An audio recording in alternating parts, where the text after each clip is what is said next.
खून के भी प्यासे हो जाएंगे। तो जयराम महतो उनके बारे में अच्छा भी सोचे। अनूप सिंह के साथ में बैठ उठ रहे हैं कि जब चुनाव में प्रचार प्रसार करते थे तो उनके पास बोलते थे उनके पास इतना है, वह है, कोयला का बिजनेस है, तो अभी अनूप सिंह के साथ उठ बैठ रहे हैं, तो क्या आपका भी कहीं कोयला में सेटिंग गेटिंग चल रहा है क्या? आजसू जो कार्य अभी कर रही है जेलकेम के प्रति, वो घृणा की राजनीति है। वही तो डुमरी वाला पूछ रहा है कि एक साल में जयराम महतो किया क्या है? एक तरुण महतो जी के साथ जिस दिन वो घटना घटी, उस समय मेरा दर्द पीक पे था, लेकिन उसके बावजूद हम हॉस्पिटल से ही उनको फोन किए। विनोद बाबू की जयंती पे नचने आ जाते हैं। देखिए, बोलना नहीं चाहिए, लेकिन जब हम लोग बोलेंगे तो उनमें सहने की भी क्षमता नहीं होगी। हम तो बोल रहे हैं कि कल भी अगर 6 महीना बाद रांची में क्रिकेट का मैच होगा तो जयराम महतो देखेगा। अब हम एक विधायक इसके मतलब थोड़ी कि एक दिन हम अपने लिए टाइम ना निकालें। कि दीपक रवानी गाड़ी चला के ड्राइवर बन के टिकट ले लिया, तो बढ़िया है ना, लोकतंत्र के लिए बढ़िया है कि झाड़ू पोछा करने वाले, काम करने वाले। लेकिन जो प्रदीप दा है, निसंदेह बहुत मेहनती व्यक्ति है, लेकिन हमें तकलीफ होगी है अगर उनको 29 का टिकट नहीं मिला इसू से, तो हमको तकलीफ होगी। कोयला और बालू का क्या स्थिति है राज्य में? अभी भी चोरी चल रहा है कि चोरी रुक गया है? अनूप सिंह जी विधानसभा के अंदर भी हैं, एवं विधायक विधानसभा के अंदर है, तो क्या अब हम अपने लिए अलग विधानसभा बनवा लें? सिगरेट बंद करना छोड़िए, सिगरेट को रखने, सिगरेट ही हम वीडियो में बनाए थे और जेल नहीं गए तो ठीक है। जोहार, नमस्कार। एक लंबे अंतराल के बाद में डुमरी के विधायक इन दिनों क्षेत्र पर एक्टिव नजर आ रहे हैं, लेकिन इनसे पहले इनके ऊपर कुछ एलिगेशन लग रहे थे, जनता सवाल कर रहे थे, फेसबुक में पोस्ट भी आ रहा था कि तरुण महतो इतना मार खाया, उन्हें नंगा करके मारा गया, बहुत ही बुरी तरीके से मारा गया, लेकिन जयराम महतो का बयान नहीं आया। अनूप सिंह के साथ में इनका फोटो वायरल होता है खाना खाते हुए, साथ में बैठते हुए, जबकि चुनाव में इन्हीं के विरोध में एकदम कट्टर प्रखर होके इनका विरोध करते हुए नजर आ रहे थे। तमाम चीज़ों पे इनसे जुड़ेंगे और बात करेंगे। विधायक जी, सबसे पहले तो राज्य का ज्वलंत मुद्दा है छात्रवृत्ति। लोगों को छात्रवृत्ति नहीं मिल पा रहा है, और छात्रवृत्ति देने की बात आती है तो आप अपना सैलरी से भी छात्रवृत्ति दे देते हैं। देखिए, मैं आज आपको होना कहूँगा, राज्य हो या देश हो, कार्ल मार्क्स ने कम्युनिस्ट मैनिफेस्टो में एक बात का जिक्र किया था कि एक दौर ऐसा आएगा, पूंजी इतना हावी हो जाएगा, वकील, इंजीनियर, डॉक्टर, शिक्षक भी पूंजी के अधीन हो जाएंगे। पूंजी जिसके पास होगा, वो अगर अनपढ़ भी होगा, वो अगर स्कूल कॉलेज नहीं भी गया होगा, तो वो उन पर शासन करेगा जो डॉक्टर, वकील, शिक्षक, इंजीनियर इत्यादि इत्यादि कहलाएंगे। तो आज सबसे महत्वपूर्ण चीज है पूंजी। देखिए, मेरा मानना है और मैं जो बातें कहूंगा वो रास्ता भी आसान नहीं है। आज मुद्दा छात्रवृत्ति का है। निसंदेह छात्रों को छात्रवृत्ति मिलनी चाहिए। इसमें राज्य और केंद्र दोनों का अंश होता है, कुछ अंश राज्य का होता है, कुछ अंश केंद्र का होता है, और यह भी सच्चाई है। मैं मानता हूं कि मैं विपक्ष में बैठा हूं तो मैं राज्य सरकार की नीतियों की आलोचना सबसे पहले करता हूं। मैं मुख्यमंत्रियों को उनके कामों को गिनाता हूं कि आप गलत कर रहे हैं, आपने ये वादा किया था, लेकिन सच्चाई यह भी है कि केंद्र का अनुदान वो नहीं मिल रहा है। लेकिन उसके बावजूद भी मुख्यमंत्री जी को प्रयास करना चाहिए। विपक्ष की भी बहुत बड़ी, मतलब हमारे पास 21 के आसपास सीटें हैं झारखंड विधानसभा में, जिनके केंद्र में सरकार है। दोनों दलों को सामूहिक रूप से समन्वय स्थापित करते हुए छात्रों की छात्रवृत्ति की ओर ध्यान आकृष्ट करना चाहिए। एक तरफ से देखा जाता है कि आप अपना सैलरी से भी छात्रवृत्ति को अपना सैलरी से काट के छात्रवृत्ति दे देते हैं, तो अभी ये सोच रहे हैं, क्योंकि देख रहे हैं कि शिक्षकों का अभाव है। हालांकि सहायक आचार्य बहुत सारे बने, उन सभी को हमारी शुभकामनाएं। तो उसके बाद भी अगर शिक्षकों का अभाव रहा तो हम अपने वेतन का कुछ राशि से अपने विधानसभा अंतर्गत कुछ विद्यालयों में ऐसे नौजवान जो बीएड, एमए, एमएससी, एमकॉम किए हैं, उनको प्रेरित करेंगे कि आप निःशुल्क मतलब शिक्षा दान करिए, और मैं अपनी सैलरी से उनको सहयोग करूंगा। मैं ये प्रयास करूंगा कि शिक्षा के स्तर को कितना मजबूत मैं बना सकता हूँ। जयराम महतो का क्या ऐसा मजबूरी था, क्या ऐसा बीमारी था कि एक सप्ताह के लिए अंडरग्राउंड हो गए थे या इलाज करवा रहे थे? लोग जानना चाह रहे हैं। देखिए, उस दरमियान बहुत तकलीफ में थे। लगभग तारीख शायद 13 तारीख का रात था। अचानक बहुत जोरदार दर्द का अनुभव हुआ। एक बार मन किया कि ठंडा नहीं, पेट में कह सकते हैं कि नीचे साइड, तो एक बार मन किया कि ठंडा का समय है, ओढ़ पोढ़ के सो जाए, पर हम भी वही किए। हमारे जो साथ रहते हैं, हमारे सहयोगी कहिए, मित्र कहिए, तो उनको हमने कहा कि गरम तिल लहसुन फुटा के, जो हमारे गांव देहात में रिवाज है, लगाइए। लगाया उन्होंने, लेकिन आउट ऑफ कंट्रोल। जबकि हम दर्द को सहने की मुझे बचपन से आदत है। अरे सर पे एक चोट होगा, 2003 का चोट होगा, जब साउथ अफ्रीका में वर्ल्ड कप हुआ था और इंडिया की टीम ऑस्ट्रेलिया से फाइनल में हारी थी। उसका उद्घाटन दिन मेरा सर फट गया था, लेकिन हम किसी को घर में नहीं बताए थे। फाइनली 1-2 महीना जब हम बाल में कंघी नहीं किए और बाल मेरा जट टाइप का हो गया, तब नानी मौसी को डाउट हुआ कि माथा में कुछ है, तो फिर जबरदस्ती वहाँ पकड़े, छोटा थे, और गर्म पानी से हमारे जब देखा कि घाव पक गया है, उसमें पक गया था, तो गर्म पानी से धो के साफ किया गया। तो वो दर्द बर्दाश्त करना मेरा बचपन से आदत रहा है, लेकिन इस बार दर्द काफी ज्यादा था। तो पहले धनबाद में जाके रात को हम 1 बजे के आसपास एडमिट हुए। उसका फिर अगला दिन 2 बजे तक हमको ठीक लगा, दवा इंजेक्शन सलाइन चढ़ा, ठीक लगा। 2 बजे तक हम फिर अपना क्षेत्र आ गए, मैंने अपना डुमरी विधानसभा आए, घूमे। अगला दिन कुछ कार्यक्रम भी किए, चिल्ड्रन डे का 2-3 कार्यक्रम को अटेंड किए। फिर अगला दिन क्या होता है, 10 बजे फिर जनता दरबार में जैसे ही बैठे हैं, 2-4 को लोगों का समस्या को सुने, कुछ पदाधिकारियों से टेलीफोनिक बात की, और फिर दर्द स्टार्ट। इस बार दूसरा हॉस्पिटल गए, क्योंकि हमको भी लगा कि उस हॉस्पिटल में 2 दिन पहले ही गए थे और उसी दर्द को लेकर गए थे, आज फिर वहां जाएंगे तो पता नहीं क्या सोचेंगे वे लोग भी कि भाई, या फिर कहे वो भी अपने आप को गिल्टी फील ना करें कि हम विधायक जी को ठीक नहीं कर पाए। तो फिर हम दूसरा हॉस्पिटल चले गए अगला दिन, वहां भी गए, सेम प्रोसेस हुआ, सलाइन चढ़ाया गया, दवा इंजेक्शन जो भी था, फिर ठीक हो गए। अगला दिन सुबह 12 बजे फिर डिस्चार्ज हुए। उसके बाद हम फिर डुमरी बगोदर के आसपास अपने कार्यक्रम के दौरान पहुंचे थे, फिर पेन स्टार्ट हुआ। तो वहां से बोले अब सामने यहाँ नजदीक कहाँ दिखेगा, तो हमारा एक दोस्त था, बोला मेरा बरही में एक परिचय है, चलिए उनसे हम फोन बात किए। तो फिर बहुत स्पीड भगाया, बरही के आसपास जाके बहुत हार्ड 700 mg ने क्या बोलते हैं दवा, जो इंजेक्शन पेन किलर दिया जाता है, 700, बहुत हैवी दिया। इतना हैवी कि हम लगभग 2 घंटा मतलब लेटे रहे, और तोतला मैंने थोड़ा सा बोली भी मेरा फंस गया। बोले कि 3 दिन 3 हॉस्पिटल, 3 टाइम दर्द स्टार्ट हुआ, 3 हॉस्पिटल। फिर बोले नहीं, तो फिर किसी ने सलाह दिया, AIG हैदराबाद गए, तो फिर वहाँ बहुत सारा प्रोसेस हुआ, क्या बोलते हैं कोलोनोस्कोपी, इंडोसाइक, जो भी है भाई, ये तो डॉक्टरी नाम है, उसका टर्म है, तो उसको हम तो जानते भी नहीं। कोलोनोस्कोपी है वो याद है। लेकिन विधायक जी, बात आता है कि आप बीमार पड़ जाते हैं, फिर अचानक स्टेडियम में नजर आते हैं, ताली मारते हुए, बजाते हुए।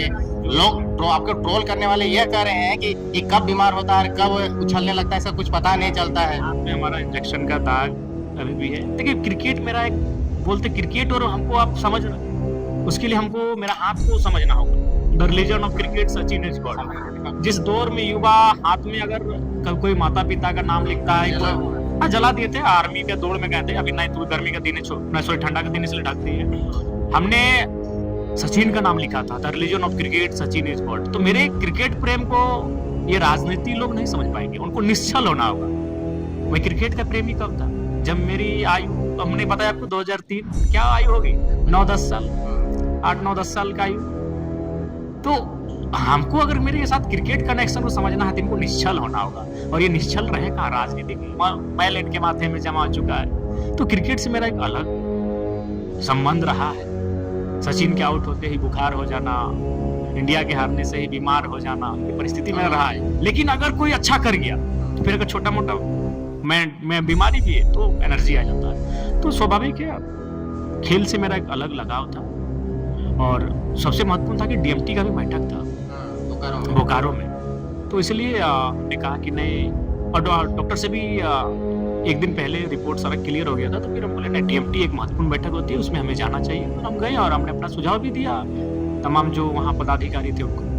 तो जो लोग आपको ट्रोल करते हैं, उन लोग क्या कहिएगा, फेसबुक में तरह तरह के घिनौना पोस्ट लिखते हैं और बयान भी देते हैं। अनिल बाबू, आपको स्पष्ट कहना चाहेंगे, फेसबुक हम नहीं चलाते। जो मेरी आईडी से पोस्ट होता है वो मेरे एडमिन करते हैं। लगभग अब 11-12 की संख्या में भी एडमिन है मेरे पेज को चलाने वाले।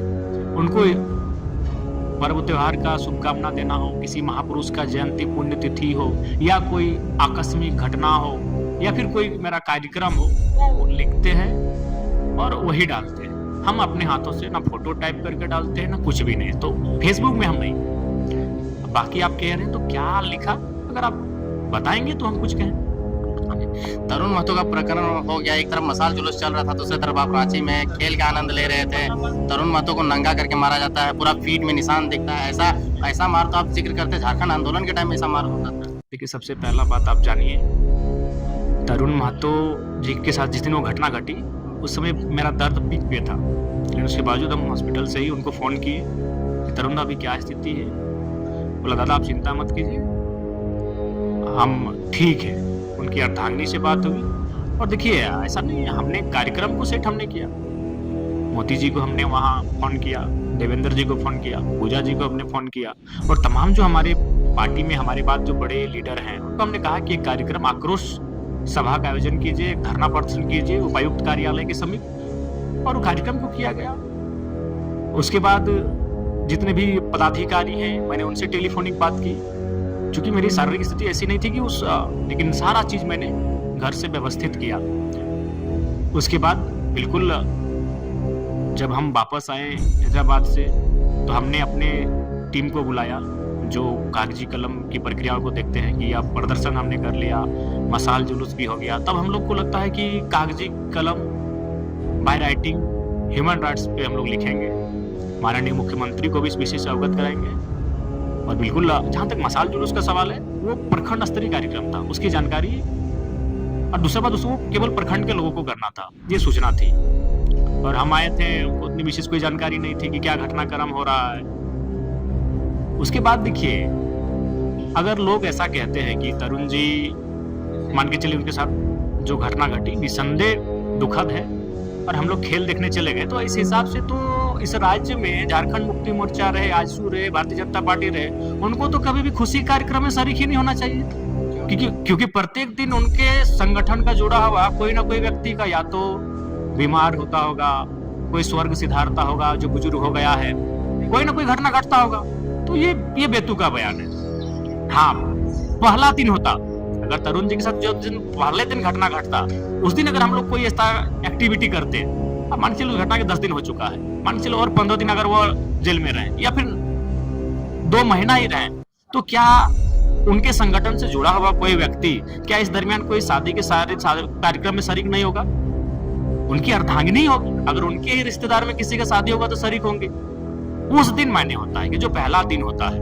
आपके भी घर में अगर किसी का कुछ हुआ, मान के चलिए सबसे बुरा घटना कहते हैं कि कोई दुनिया से चला जाता है, तो अब 10 दिन अनुपालन करेंगे, लेकिन 15वां दिन कोई ऐसा कार्यक्रम होगा जिसको आप शरीक करेंगे। अगर ये आलोचना का विषय है तो झारखंड मुक्ति मोर्चा को, आजसू पार्टी को जश्न मनाने का हक नहीं है। इसलिए नहीं है भारतीय जनता पार्टी को, क्योंकि प्रत्येक दिन उनके संगठन का कोई ना कोई व्यक्ति बीमार होता होगा, कोई ना कोई व्यक्ति हॉस्पिटल में भर्ती होता होगा, कोई ना कोई व्यक्ति इस दुनिया से अलविदा कहता होगा, कोई ना कोई व्यक्ति किसी परेशानी में फंसता होगा, तो उनको भी उनकी परेशानियों को याद करते हुए, उनकी समस्याओं याद करते हुए किसी प्रकार के कोई उत्सव में शरीक नहीं होना चाहिए था। लेकिन आप एक नए एग्जाम्पल सेट करने के लिए आए हैं और एक जनप्रतिनिधि जो 40,000 वोट लाया उसको इस प्रकार से मारा जाता है, पीटा जाता है, और आप अपने आप को क्रांतिकारी रेवोल्यूशनरी तो हमने आपको पहले ही कहा कि हम खुद अस्वस्थ हैं। अगर हम रहते तो उस कार्यक्रम को और धारदार बनाते। जो जन आक्रोश रैली, जन आक्रोश जनसभा हुई, उस कार्यक्रम को और हम मतलब और बृहद स्तर पे होता, मेरी उपस्थिति ही बहुत बड़ी बात होती। लेकिन चूंकि हम वहाँ उस समय, मेरा जो हॉस्पिटल का स्थिति था वो पीक टाइम पर था, जिस दिन उनके साथ घटनाक्रम हुआ, उसके बावजूद भी मैं एक पार्टी का लीडर होने के नाते मुझे जो करना चाहिए मैंने सारा लाइनअप किया। देखिए, कुछ हर चीजें आपके हाथ में नहीं होती है, और यह भी है अभी शासन प्रशासन का जो नजरिया है, सरकार का जो नजरिया झेलकेम के प्रति है, वो आजसू से भी प्रेम करती है सरकार, बीजेपी से भी करती है और बाकी दलों से भी करती है, लेकिन जेलकेम को वो अलग नजर से देखती है, क्योंकि वो अलग आइडियोलॉजी से, अलग सिस्टम से हटकर धारा के विपरीत बह के वो राजनीति करती है। तो सबके मन में हमारे लिए लेकिन विधायक जी जब आपने भाषा आंदोलन शुरू किया, खतियान आंदोलन शुरू किया, तो विभिन्न जेएमएम से लोग उठ के आए, आजसू से लोग उठ के आए, बीजेपी से लोग उठ के आए, लेकिन अभी जब आपका पार्टी का स्टेटस ये है कि जितने भी लोग छोड़ के जा रहे हैं वो आजसू में जा रहे हैं, जैसे रजनी रवानी चल गई, प्रदीप महतो चले गए, और भी लोग जा रहे हैं, आपके पार्टी को छोड़ के जा रहे हैं, क्या कमी है आपके पार्टी में?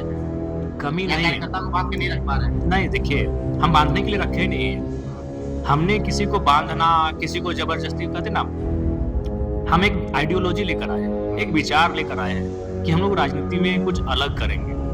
हम बांधने के लिए नहीं आए हैं कि कोई उसको फोर्सफुली मनाओ, कोई रूठ गया। अरे भाई, हम लोग रूठने मनाने के लिए नहीं आए हैं, एक विजन के साथ आए हैं। दूसरा बात, सबको विधायक नहीं बना सकते अनिल बाबू, सबको टिकट नहीं दिया जा सकता। तो क्या जो लोग हैं वो लोग टिकट के लिए लालसा रखे थे? लेकिन जो जहाँ है मैं मानता हूँ, देखिए राजनीति क्यों गई ये सभी जानते हैं। जो भी हुआ नहीं हुआ, वो कुछ चीजें समय के हाथ में होती है, इंसान वहां पे बस होता है। लेकिन जो प्रदीप दा है, निसंदेह बहुत मेहनती व्यक्ति है।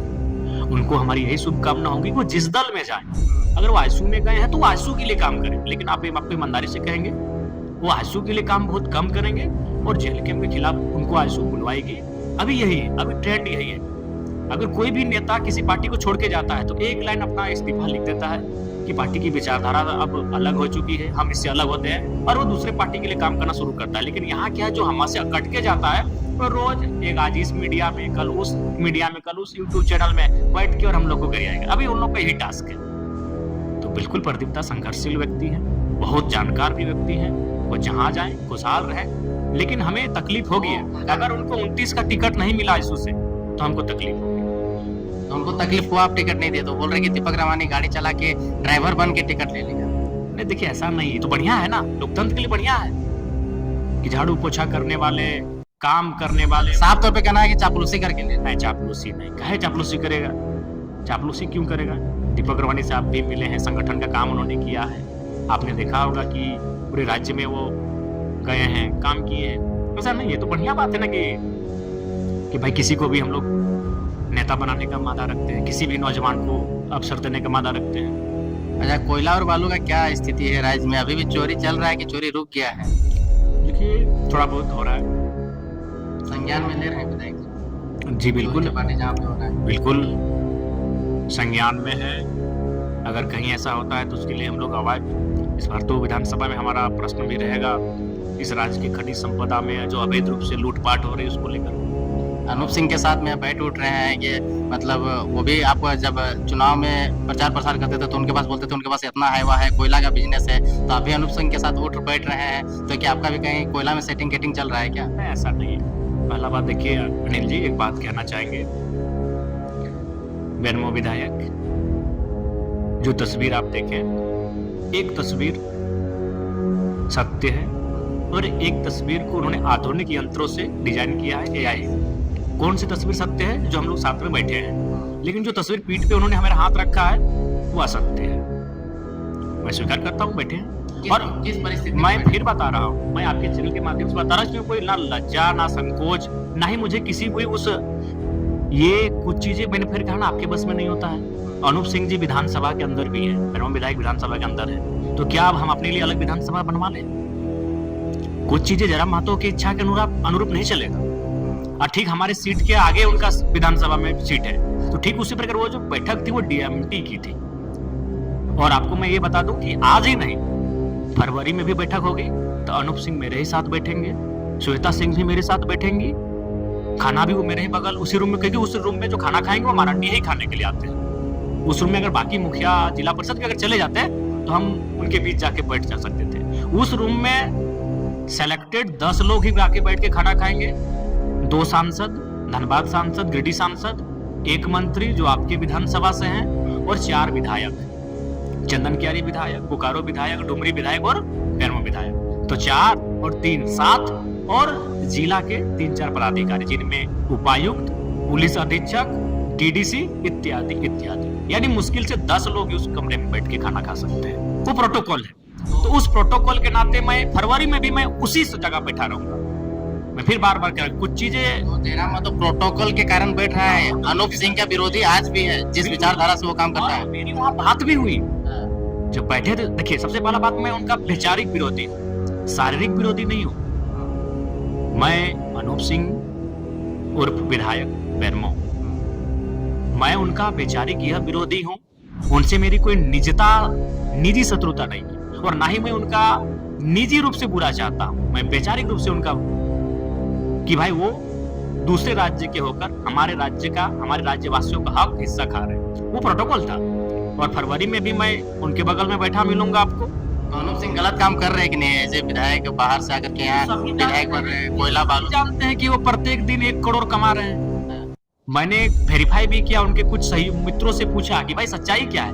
बोला उतना तो नहीं, मीडिया वाले चला, मैंने मीडिया में आ गया चूंकि लोग, लेकिन 20-25 लाख रुपया में कहीं दाग नहीं लगता है। मंथली नहीं जी, दिन का। तो मैं उनका विरोधी बेचारी कल भी था, आज भी और कल भी रहूंगा। लेकिन जो तस्वीर को लेकर लोग हाय तौबा कर रहे हैं वो फरवरी में भी सामने आएगा। और फिर जो दिशा की मीटिंग होगी, दिशा भी एक इम्पोर्टेंट मीटिंग होती है जिला की, जिसमें सभी विधायक सांसद उपस्थित होते हैं। उस मीटिंग में भी अनूप सिंह जी ठीक मेरे बगल में होंगे। अच्छा, अनूप सिंह एक दिन में 25 लाख कमाते हैं, जयराम महतो एक दिन में कितना कमाते हैं? तो आप जो हमारी सैलरी है उसको एक दिन से डिवाइड कर लीजिए। उसके अलावा नहीं, उसके अलावा कुछ नहीं। उसके बाद सुनिए, जो लोग हमारी आलोचना करते हैं, जाहिर सी बात है, देखिए अभी हमारी आलोचना कौन करते हैं, अनिल जी। ऑल ओवर झारखंड की बात करेंगे तो आजसू, और डुमरी की बात करेंगे तो जेएमएम फिर मेरा टुंडी में आलोचना नहीं करता है। जेएमएम हमारा चंदन क्यारी में आलोचना नहीं करता है। जेएमएम हमारा सिंदरी में आलोचना नहीं करता है, क्योंकि डुमरी वो हारे हैं सीट, 20 साल पूरा उनकी पारंपरिक सीट थी, तो उनको वहां उसका टीस है। यानी जेएमएम अगर मेरी कहीं आलोचना करता है तो डुमरी विधानसभा में करता है, बाकी जगह वो तारीफ भी करता है, क्योंकि मेरे बदल उनका मानना है कि मेरे बदल तो उनकी सरकार बनी है जेएमएम। आपका भी यही मानना है? ये तो सबका मानना है। और आईसू ऑल ओवर झारखंड में करती है, जहां जहां आईसू मेरी आलोचना ऑल ओवर झारखंड में करती है, और जेएमएम मेरी आलोचना डुमरी में करती है। अब मैं अगर जेएमएम के मित्र मेरी आलोचना कर रहे हैं अनूप सिंह की उस तस्वीर के साथ, तो भूल गए श्रद्धेय स्वर्गीय जगन्नाथ महतो जी, एक बहुत जोरदार आंदोलन हुआ था बेरमो में, तब उस समय स्वर्गीय राजेंद्र बाबू जीवित थे, उस समय जीवित थे, उनके घर को चारों तरफ से घेरा गया था। जगन्नाथ बाबू गए थे, एकदम सेना लेकर अपनी गए थे। उसके बाद क्या हुआ, हजारों लोगों पर एफआईआर हुआ, जिन पर एफआईआर हुआ उनको तो कुछ नहीं मिला, लेकिन अब चूंकि आज वो दुनिया में नहीं है तो इस पर क्यों मैं बात करूं ज्यादा, लेकिन उनको बेरमो में एक स्थान मिला, कुछ कोलियरी में उनका वर्चस्व स्थापित हुआ, कुछ उनको जो भी हुआ ये कौन नहीं जानता है। तो अगर हम बोलेंगे भैया हम रिसर्चर हैं, हम जब भी बोलेंगे तो हम भी रिसर्च करके बोलेंगे, तो उनके पास क्या शब्द रहेगा? तो मेरा प्रोटोकॉल बिल्कुल, मेरे साथ उनका बैठना प्रोटोकॉल था अनूप जी के साथ, लेकिन उनके पिताजी के साथ आप लोग शत्रुता लेकर फिर गठबंधन में जाकर गले मिल रहे थे जब इंडिया गठबंधन से प्रत्याशी बन के आए तो। और आज कहां? अगर यही सवाल हम पलट के पूछ दें कि आपने काला पट्टा बांध के बेरमो में एक दिन गजब का हाइक क्रिएट कर दिए थे, उसके बाद से बेरमो में जनता दरबार लगाना आप कम कर, ऐसे नहीं गए कम लगा रहे हैं। देखिए, चूंकि हम जीत गए डुमरी से, तो देखो जनता दरबार का भी होता है जगह भाई, कि आप बेरमो के लोग आते हैं, हमारा डुमरी तक आते हैं, तो चाची तक आते हैं, हम हाँ क्यों नहीं सोल्व करते हैं? बेरमो के लोगों को भी हम उसी नजर से देखते हैं जिस नजर से हम डुमरी को देखते हैं, टुंडी को देखते हैं, बागमारा को देखते हैं। तो जो लोग ये तर्क दे रहे हैं, बड़ा दुर्भाग्य बात है। अब वो लोग क्रिकेट मैच को लेकर लिखते हैं। अच्छा एक बात बताइए, हम आज आपको बोल रहे हैं क्रिकेट मैच अगर 6 महीना बाद भी होगा तो हम रांची में जाके देखेंगे, और वो क्या करते हैं, विनोद बाबू की जयंती पे नचने आ जाते हैं। देखिए बोलना नहीं चाहिए, लेकिन जब हम लोग बोलेंगे तो उनको उनमें सहने की भी क्षमता नहीं होगी। हम तो बोल रहे हैं कि कल भी अगर 6 महीना बाद रांची में क्रिकेट का मैच होगा तो जयराम महतो देखेगा। अब हम एक विधायक इसके मतलब थोड़ी कि एक दिन हम अपने लिए टाइम ना निकालें। हम एक दिन अगर कहीं हम घूमने चले जाएं तो कोई अरे आप क्या कर रहे थे?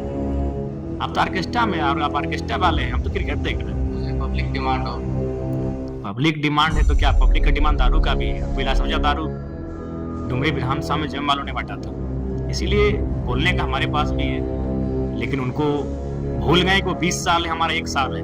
तो अगर वो हमारा धागा खोलेंगे तो हम लोग कितना धागा खोलेंगे उसका कोई हिसाब नहीं मिलेगा। वही तो डुमरी वाला पूछ रहा है कि 1 साल में जयराम महतो किया क्या है? 1 साल में बिल्कुल लगभग हम 1 साल में लगभग हम आपको लिख के रखे हैं, और हम एक दिन लाइव आके या तो प्रेस कॉन्फ्रेंस करके हिसाब देंगे जो हमने काम किया, जिन जगहों में काम किया, जिन क्षेत्रों में काम किया। निसंदेह हम हिसाब नहीं, क्यों नहीं देंगे? बोल रहे हैं लोग कि 32-36 कुछ नहीं किया, 60-40 भी कुछ नहीं किया, इतना बड़ा जो सपना दिया कुछ नहीं किया। ये मूर्खता है। देखिए आप एक पत्रकार हैं, हम नहीं पूछ रहे पब्लिक नहीं, बिल्कुल तो आपको वेरीफाई करना चाहिए। 60-40 कब होगा? जब हम सरकार में होंगे। 32 कब हो जाएगा? हम सरकार के पार्ट होंगे, जब मुखिया होंगे सरकार के। एक विधायक तो हम विधायक के नाते बोले थे कि हम 32 लागू करेंगे। जेएमएम वाले एक बात, इसी समय बहुत पुरानी बात याद आई। निर्मल महतो जिंदा थे, कोल्हान में कुर्मी समाज में एक आईएएस हुआ करते थे, ठाकुर चंद महतो या ठाकुर दास महतो। वो जेएमएम ज्वाइन करना चाहते थे, निर्मल महतो को उन्होंने कहा कि आप जाके बाकी नेताओं से बात कीजिए। तो मैं उस नेता का नाम नहीं लेता हूं क्योंकि वो भी अब दुनिया में नहीं है। तो उस नेता ने कहा कि निर्मल, अगर आईएएस आईपीएस लोग जेएमएम में ज्वाइन होगा तो हम लोग का वैल्यू क्या रहेगा? तो इनको हमेशा ये लोग कम पढ़े लिखे लोगों को इसलिए शुरू में रखते थे, तो इसीलिए जनता गुमराह कर रहे हैं। आप जरा मत तो कैसे आलोचना कर सकते हैं 32 को लेकर और 60-40 को लेकर। मैंने ये तब कहा था जब हम सरकार में रहेंगे, सरकार आपकी है, ये काम आपका है। इसीलिए इनको जनता को मैनिपुलेट करना है, जनता गुमराह करना। हाँ, हमने कहा था, हमने 60-40 भी कहा था और खतियान आदर्श स्थान नीति भी कहा था, लेकिन कब? जब हम सरकार में रहेंगे, हम सरकार का मुखिया रहेंगे, तब विधायक होके थोड़ी होता है। लेकिन अब आप बोले हम विधायक हैं, हमसे विधायक का काम पूछिए कि 5 करोड़ का हम अपना क्या किए जो हमको साल में मिलता है। डीएमटी बैठक में हम भाग लिए तो हम क्या चर्चा किया आपने सुना। दिशा की बैठक में हम क्षेत्र की बात किए कि नहीं बात किए। अब आप हमसे एक विधायक के नजरिए से बात करिए, चूंकि मैं एक विधायक हूँ। भाषा आंदोलन, खतियान आंदोलन करते तो उस समय बोलते थे कि बहुत बन गया, 32 के नाम पे विधायक बंधु तिर्की बन गया, चमरा लिंडा बन गया, लोग कुछ नहीं किया, हमको बनाइए, चाहे उस टाइप का वाइब क्रिएट। विधायक के लिए नहीं, आपने सरकार की बात की थी। सरकार मारो तो सरकार नहीं बना भाई। अब आप भी वो तो जो लोग 13 लाख लोग जो आपको वोट दिए उसके लिए कौन दोषी खड़ा है? दोषी कोई नहीं है। अरे आप अभी लोगों ने आपको वोट किया, नहीं बना, तो उनके साथ हम खड़े हैं, उनका जो मुद्दा आता है सुनते हैं, लेकिन जेएमएम वाले गुमराह क्यों कर रहे हैं? सरकार आपकी है, आप बात कीजिए ना। छात्रवृत्ति नहीं मिल रहा है, पानी नहीं पहुंच रहा है, ये सरकार का काम है। मेरा काम है, हमको 5 करोड़ रुपया मिलता है साल में, वो हाँ सारा योजना चढ़ा दी है। हमको अनुशंसा करना पड़ता है प्रधानमंत्री ग्राम सड़क योजना में, मुख्यमंत्री ग्राम सड़क योजना में, जितना भी जो विधायक अनुशंसा करता है। एक होता है विधायक के पास 5 करोड़ और बाकी होता है उसका अनुशंसा। इस बार का जो डीएमटी का मीटिंग हुआ ना, एक वीडियो साहब बोल रहे थे कि जितना पूरे बोकारो जिला का योजना का अनुशंसा था, उतना खाली नावाडी और चंद्रपुरा ब्लॉक का अनुशंसा था। तो भाई मेरा काम था अनुशंसा करना, हम अनुशंसा करके फाइल भर दिया। हम डीसी को भी, हमने डीसी महोदय से भी कहा कि भाई हम तो 350 से ज्यादा योजना का अनुशंसा कर दिए हैं, अब कितना काम देना है नहीं देना ये आपका है, लेकिन हमको बता दीजिएगा कि इस बार हम आपको 10 ही काम दे पाएंगे और कितना अवधि में दीजिएगा ये भी बता दीजिएगा। तो मेरा जो काम है हम कर रहे हैं। आप इसलिए इनको तो कम से कम बताना चाहिए, लोगों को दिग्भ्रमित नहीं करना चाहिए। एक विधायक के रूप में हमको जो मेरे पैकेज का राशि है उसका कहाँ का खर्च हो रहा है, बिल्कुल सवाल पूछे। हम किन किन योजना की अनुशंसा कर रहे हैं, हम क्षेत्र में क्या काम कर रहे हैं, एक विधायक के रूप में बिल्कुल हिसाब देंगे। अच्छा, झारखंड राज्य में हमेशा समाचार में चलते रहता है और अटकलें भी लगाई जाती है, चाहे कि चौपाल में कि बीजेपी का सरकार जेएमएम के साथ में गठबंधन होकर बन सकता है। तो ऐसे में जयराम महतो अपने आप को कहाँ पाएंगे? या तो सरकार से बहुत दूर चले जाएंगे। बना लेना चाहिए, बीजेपी और जेएमएम को सरकार बना लेना चाहिए। क्यों बना लेना चाहिए? ये सच्चाई भी है, मैया सम्मान योजना इनकी मूंछ है, मूंछ करने देंगे नहीं, और उस मूंछ को मेंटेन करने में इनका सारा पैसा जा चुका है। देखिए, सरकार के कई मंत्रियों से मेरी अच्छी बात होती है। जब भी हम कोई काम कहते हैं बोलते हैं यार हम लोग इस्तीफा दे देंगे, यही बोलते हैं, कुछ नहीं है पैसा। सही बात है, सच्चाई। अब तो जेएमएम वाले मुंह से बोलने लगे कि हमारे साथ सौतेला व्यवहार हो रहा है, खजाना खाली है। सच्चाई है, कुछ नहीं है। अभी जेएमएम के विधायक अब क्या बोल रहे मालूम है कि जब हम लोग विपक्ष में थे और एनडीए की सरकार थी तो हम लोग को 30 किलोमीटर का सड़क मिलता था। इस बार फरवरी महीना में दिए हैं हम 72 को सड़क अनुशंसा करके भेजे हैं, लगभग 20-22 को पुल अनुशंसा करके भेजे हैं।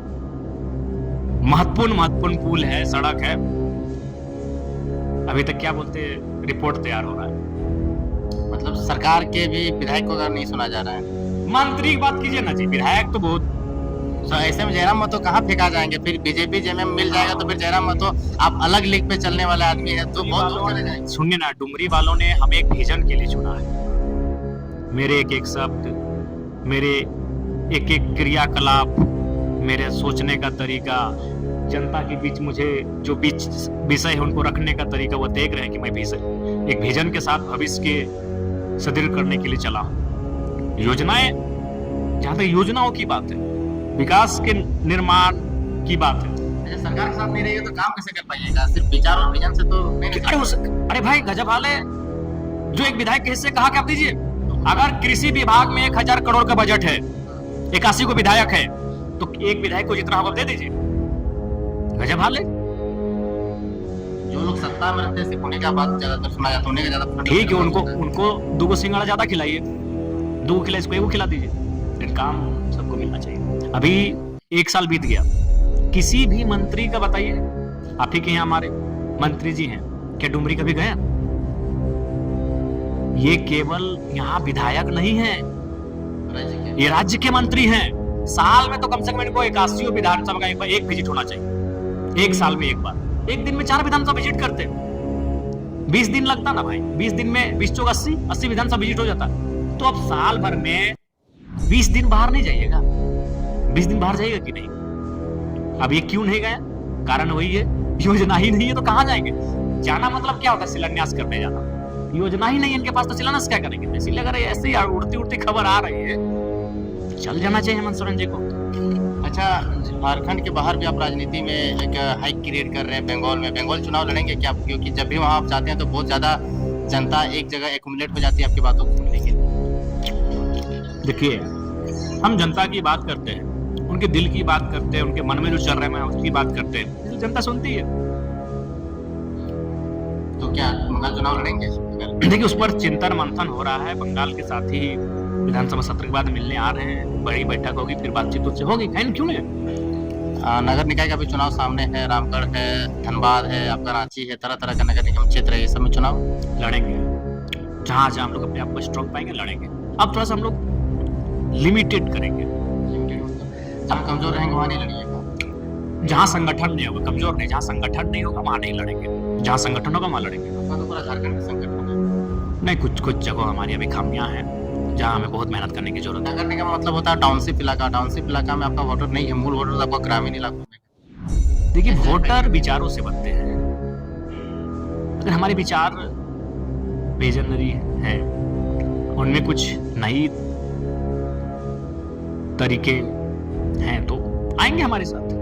विधायक जी, आपके सारे नेता जो है कि आजसू से आए थे और आजसू में ही चले जाते हैं, क्या कारण है? क्या आप अपने जनता को बांध करके नहीं रख पाते हैं, या फिर यहाँ इस पार्टी में क्या कुछ कमी है? देख, कमी कुछ नहीं है। सारे नेता किसी एक दल से नहीं आए थे, अलग अलग दलों से आए थे। अभी एक मुहिम चल रहा है कि कुछ लोग हमारे लोगों को प्रलोभन देकर ले जाने का काम कर रहे हैं, जो कि हमें लगता है कि हमारे संगठन को वो कमजोर कर पाएंगे। हमारा संगठन एक नई उम्मीद के साथ चला है, लोग नई उम्मीद के साथ देख रहे हैं, तो हमें लगता है कि वो नुकसान करेंगे। दूसरी बात है, अभी जो आप आजसू की बात कर रहे हैं, देखिए उनके साथी अपने संगठन के लिए मेहनत बहुत कम कर रहे हैं। मैं चाहूंगा कि उनके जो कार्यकर्ता है, उनके जो सिपाही अगर अपने संगठन के लिए मेहनत ज्यादा करते हैं तो बेहतर होता है। लेकिन वो जेएलकेएम की आलोचना कहाँ से होगी, खिंचाई कहाँ से होगी, उस पर अपना एनर्जी वेस्ट कर रहे हैं। और आलोचना, देखिए आलोचना करनी चाहिए, लेकिन वो आलोचना की राजनीति नहीं कर रहे हैं। आजसू की बात अगर करें, कुछ देर पहले हम लोग जमी की बात कर रहे थे, तो आजसू जेएलकेएम के प्रति आलोचना की राजनीति नहीं कर रहा है, घृणा की राजनीति कर रहा है। मैं आपको एक उदाहरण दूंगा, आपको बड़ा शौक लगेगा। बागमारा में हमारी एक बहन रहती है, उनका एक बेटा है, दो बेटा है, तो एक शादी लगना था। शादी उनका लग रहा था हमारा डुमरी विधानसभा क्षेत्र में, सब कुछ फाइनल हो चुका था। तो उसका जिस लड़की से शादी लगने वाला था, उसका एक मामा कहिए या फिर कोई रिश्तेदार या फिर किस तरह का भाई निकल गया, वो आजसू का नेता, शादी तोड़ दिया। क्यों? कि जयराम का भगना है। तो ये आलोचना की राजनीति नहीं है। आजसू जो कार्य अभी कर रही है जेएलकेएम के प्रति, वो घृणा की राजनीति है। रिश्ते में भी राजनीति।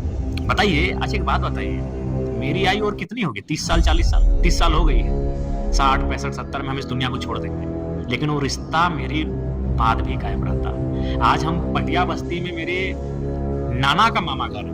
अगर आज मेरे नाना जिंदा होते तो शायद उनकी उम्र 85-90 साल होती। यानी उस रिश्ते को हम लोग 90 सालों से जिंदा रखे हैं। अभी हमें लगता है कि इस जनरेशन में भी रहेगा, यानी 25-30 साल और 120 साल। हमारी माँ की उम्र भी लगभग 60 के आसपास है। यानी माँ का जो मामा घर है धारजोरी, वहां से हम लोग का भी रिश्ता है, यानी 60 साल से वो रिश्ता चल रहा है। यानी मेरे मरने के बाद भी रिश्ता कायम रहता, लेकिन बस रिश्ता इसलिए तोड़ दिया गया कि उसको पता चला कि रिश्ते में जयराम का भगना लगता है। सब कुछ सेट हो गया था। तो एक दिन फोन किया, बोला मामा सोचे थे आपको पहले बताएंगे, लेकिन आज बताते हैं। खाली आपका नाम सुना इंक्वायरी में कि आपसे मेरा रिश्ता है, आप मेरे मामा लगेंगे रिश्ते में, तो शादी मेरा सब कुछ होने के बाद तोड़ दिया। तो सोचिए उनकी मानसिकता क्या है। ये आलोचना देखिए अनिल बाबू, जब कोई भी रहे कि एक ही समाज के लोग बीजेपी में होते हैं, कुर्मी रहे चाहे तेली रहे या कोयरी रहे या रवानी रहे या यादव रहे या मंडल रहे या ब्राह्मण रहे या राजपूत रहे या भूमियार रहे या एससी रहे या एसटी रहे या माइनॉरिटी रहे, हर किसी भी पूरा समाज का लोग एक पार्टी में नहीं रहता, सभी समाज में रहता है। लेकिन अब देखिए यहाँ इनकी मानसिकता क्या है, बस नाम आया जयराम महतो का, ये लोग रिश्ता बना, रिश्ता तोड़ दिया। अच्छा, सोच सकते हैं इनका मेंटेलिटी को सोच सकते हैं कि किस मानसिकता के हो गए हैं, सोच सकते हैं इनका मानसिकता। लेकिन आजसू और जयराम का तो गहरा रिश्ता है। यहाँ जेल कैंप से निकला संजय मेहता आजसू में गया, रजनी रवानी आजसू में गई, प्रदीप महतो आजसू में गया, मैंने अनेक संख्या ऐसा है जो कि यहाँ से निकल करके आजसू में चला गया और एक बड़ा पद पावर पोजीशन में गया। उसके पीछे एक तर्क है, जो मंच चाहते हैं वो आंसू के रुख कर रहे हैं। हमारे भाई साहब एक रिजवान जी थे, वो जेएमएम में चले गए, लेकिन जेएमएम में उनको मंच नहीं मिला, क्योंकि जेएमएम की भी सरकार है, 34 सीटें हैं, उनको मंच नहीं मिलेगा। अधिवेशन पार वो मंच नहीं मिला। घाटशिला के चुनाव में भले गांव में प्रचार करके आए, लेकिन वो मंच नहीं मिला जो विधानसभा के टाइम मिला था। लेकिन आजसू में अभी एक सीट बचा है, जनाधार पहले की तुलना में फिनिश हो गया है, तो इनके मंच में लीडर नहीं है। हजारीबाग वाले नेता इसीलिए प्रिफर किए, उनको मंच का नेता बनना था, वो राजनीति का नेता नहीं। हमें अब तो उम्मीद बहुत कम है कि बन पाएंगे राजनीति के नेता। तो इनके पास एक मंच है, जो कि नेता बहुत कम हो चुका है इनके पास। तो क्या मंच देने से पार्टी फिर से उठेगा? अब उनका आइडिया, उनको लग रहा है कि उठेगा तो कर रहे हैं बस। तो इसीलिए जो लोग आजसू को प्रिफर कर रहे हैं, इसीलिए कि आजसू मंच देगी। अब बताइए इसी गोमिया में आजसू के कितने बड़े बड़े नेता हैं, है कि नहीं? आजसू को शुरू से सींचा, जोगेंद्र बाबू आजसू के ही प्रोटेक्ट है, टिकट उनको काट दिया गया था, वो जेएमएम में चले गए। इसी गोमिया में कितने नेता हैं, इसी खैर लमोदर तो भाई उनके सचिव थे जी, उनको नेता कैसे मानेंगे हम? नहीं, उनके 5 साल सेवा किया। अच्छा बात, उनको पढ़े लिखे व्यक्ति हैं। मैं क्या कह रहा हूँ, इसको पार्टी को जिसने बनाया, लमोदर जी ने पार्टी को नहीं बनाया ना, पार्टी के लिए कोई उनका योगदान है। वो सचिव थे, पढ़े लिखे व्यक्ति, मैं उनका सम्मान करता हूँ, हमेशा मैंने सम्मान किया है, लेकिन सच्चाई में बात करता हूँ। तो आप देखिएगा जो हजारीबाग से जो नेता उनके साथ जुड़ा, बस इसलिए कि जयराम का एंटी है। देखिए सुप्रीमो के आगे पीछे चलता है। गोमिया का एगो आदमी इतना जो सींचा, एगो दिखा दीजिए बगल। गोमिया जब उनके ससुर जी गिरिडीह लोकसभा लड़े थे, यूसी मेहता, 55,000 था या 57,000 था, हमको एग्जैक्ट याद नहीं है। सब नहीं 55 या 57 था, नहीं 9 में नहीं 14 में। सबसे वोट कहाँ आया था मालूम है आपको? गोमिया में 30,000 अकेले सिर्फ गोमिया में वोट आया था। तो गोमिया के एक भी आदमी दिखा दे सुप्रीमो के आगे पीछे। और वो आदमी, क्योंकि उन लोग देखा कि अवसर है, इस पार्टी में अब नेता का अभाव है, इस पार्टी में नेता है ही नहीं, अवसर है यहाँ, तुरंत एकदम बड़ी कुर्सी में आके बैठ जाएंगे। तो वही हुआ, हजारीबाग के नेता को इन्होंने पूरा दे दिया, सब है उसी को दे दिया। तो इसीलिए प्रीफर कर रहे हैं कि यहाँ मंच है। रिजवान जी जेएमएम चले गए, लेकिन उनके लिए मंच नहीं रहा। भले 2-4 काम बात होती है रिजवान जी? नहीं, बात नहीं होती, उनको शुभकामनाएं। मित्र हैं, बिल्कुल मित्र है, बहुत। पर्सनल और प्रोफेशनल अलग चीज होता है। नहीं देखिए, रिजवान जी दिल से हम उनका आदर करते हैं। हम एक भावुक इंसान है। जयराम महतो को नेता गिरिडीह लोकसभा के चुनाव ने बनाया है, और गिरिडीह लोकसभा चुनाव में जिसने मेरे लिए मेहनत किया है, जिसने मेरे लिए पसीना बहाया, और सिर्फ मेरे लिए नहीं, धनबाद लोकसभा में, रांची लोकसभा में, हजारीबाग लोकसभा में, वो अगर मेरे से कितना भी खिलाफ क्यों ना हो जाएगा, हम उसके लिए कटु वचन नहीं कहेंगे, हम उसके लिए बुरा भाव नहीं रखेंगे। अगर उसको जरूरत पड़ेगी, हम ऑफ कैमरा उसका जरूर काम कर देंगे। रिजवान जी अगर कभी, चूंकि तो है मुख्यमंत्री के गोद में पलते खेलते हैं, तो हो सके उनका काम तो भाई उनका गार्ड छीन लिया है। सुने 92,000 रुपया भी मांग दिया है, कितना सच्चाई नहीं मालूम है। तो अगर उनको हमसे कभी काम लगेगा, हम उनका काम कर देंगे। आज प्रदीप दा चले गए, हमारे खिलाफ नेगेटिव भी बोल रहे हैं, लेकिन हमको याद है कि इस व्यक्ति ने लोकसभा में मेरे लिए पसीना बहाया है, हम उनका भी काम करेंगे। जो लोग लोकसभा के चुनाव में हमारे लिए पसीना बहाए हैं, वो अगर हमारे खून के भी प्यासे हो जाएंगे, तो जयराम महतो उनको पानी, भोजन, उनके बारे में अच्छा भी सोचेगा। ये मेरा कमिटमेंट है। जिन्होंने लोकसभा में हमारे लिए प्रचार किया है, जिन्होंने लोकसभा में हमारे संगठन के लिए प्रचार किया है, वो अगर मेरे खून के भी प्यासे हो जाए, प्रदीप दा क्या कर रहे हैं, गाली दे रहे, दो चार को भला बुरा बोलते होंगे। पार्टी को हम बनाए कोई नहीं, ये गलत है, बोलते हैं पार्टी को नहीं बनाया। जैसे जयराम वो शुरुआत नींव रखे हैं, पार्टी को हम बनाए मतलब क्या भाई? खटे हैं, सींचे हैं, बस हमने ना कब बनाए। हमने तो कहा, हम तो कह भी रहे, लेकिन हम सिर्फ बनाए, बात है, सबने मिलकर बनाया, सबका योगदान है। अच्छा, आजसू वाला आपके ऊपर बहुत कमेंट करता है, आपके समर्थक भी उनके ऊपर बहुत कमेंट करता है। सुदेश महतो से फोन में बातचीत होती है कि नहीं, आज तक सुदेश दा से हमारी ना टेलीफोनिक बात हुई है, ना मौखिक बात हुई है। बस अनिल टाइगर की जब हत्या हुई थी तो राम सलाम दूर से ही हुआ था, बड़े हैं तो हमने दूर से ही उनको शीश झुका के प्रणाम किया, उन्होंने अभिवादन को मेरा स्वीकार किया, बस इसके अलावा उनसे जीवन में कभी हमारी बातचीत नहीं हुई। अनूप सिंह से फोन में बात होती है? नहीं नहीं, गलत बात नहीं, वही बात हुई। हाँ, एक मजेदार किस्सा सुना देता। जैसे ही हम गए, मंत्री जी बैठे थे, योगेंद्र महतो, चंदन क्यारी के विधायक बैठे थे, और हम, उसके बाद उस समय कोई और नहीं आया था। तो अनूप सिंह हमको ये बोले, हालांकि बातचीत बहुत सारी हुई, लेकिन मीटिंग का वो चूंकि ऑफ कैमरा बात थी, हर चीज का प्रोटोकॉल होता है, हर चीज को मीडिया में हम नहीं बोलेंगे, लेकिन एक चीज बोले कि यार जयराम बाबू, हमारे पास हम 1960 में आए हैं, हम उनको बोले कि भैया आप दिखा दीजिए, प्रमाण कर दीजिए। हम बोले उनको प्रमाण कर दीजिए। अच्छा, ऑफ कैमरा में ये बात करना चाहिए, लेकिन हम एक बात पूछ रहे हैं, बहुत डीप बात है, हो सके आपको बुरा भी लग जाए, लेकिन बहुत संघर्ष से आपने पार्टी को खड़ा किया है। भाषा आंदोलन के समय से हम लोग भी हैं, आप भी बहुत स्ट्रगल किए हैं, बहुत बार जान माल तक की क्षति की बात आ गई थी। बार बार आप एग्जाम्पल देते हैं, निर्मल महतो को मार दिया गया, सुनील महतो को मार दिया गया। इनकेस अगर जयराम महतो के साथ ऐसा कुछ घटना हो जाता है तो जेलकेम पार्टी को कौन संभालेगा? यहाँ पे तो ऐसे ऐसे कार्यकर्ता है जो कि मान लीजिए एक जुटता होकर के नहीं चले तो बंदर बांट हो जाएगा। सबसे पहली बात है बाबू, हम लोग दिल के बहुत साफ हैं, और अगर हम लोग कुछ गलती करते हैं तो उसको स्वीकार करने का मादा रखते हैं, और ये सच्चाई है।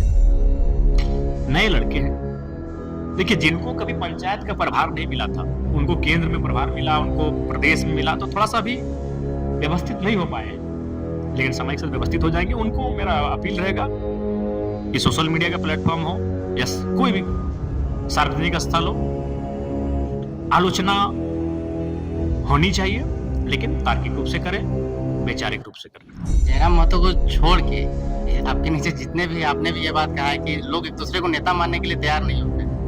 समय लगेगा, सच्चाई है, लेकिन समय लगेगा। एक और सवाल है कि लोकसभा के चुनाव में जब आप अंडरग्राउंड हो गए थे, पुलिस आपको ढूंढ रही थी चारों तरफ, उस समय आप एक वीडियो बनाए थे, शायद आपने उसको नहीं पोस्ट किया होगा। उसमें आप कहे थे कि हम अगर जेल चले जाते तो मेरे जगह में कोई और केंद्र अध्यक्ष बन के काम करेगा और वो सुचारू रूप से काम करेगा। वो केंद्र अध्यक्ष किसको बनाया? सीक्रेट बात करना छोड़िए, सीक्रेट को रखने, सीक्रेट ही हम वीडियो बनाए थे, और जेल नहीं गए तो ठीक है। अच्छा, मान लीजिए जयराम पे किसी प्रकार का ऐसा नहीं होना चाहिए, किसी प्रकार कुछ अनहोनी या घटना हो जाए, तो इसके बाद पार्टी को किस प्रकार से डिसाइड करेगी ना भाई, पार्टी डिसाइड करेगी।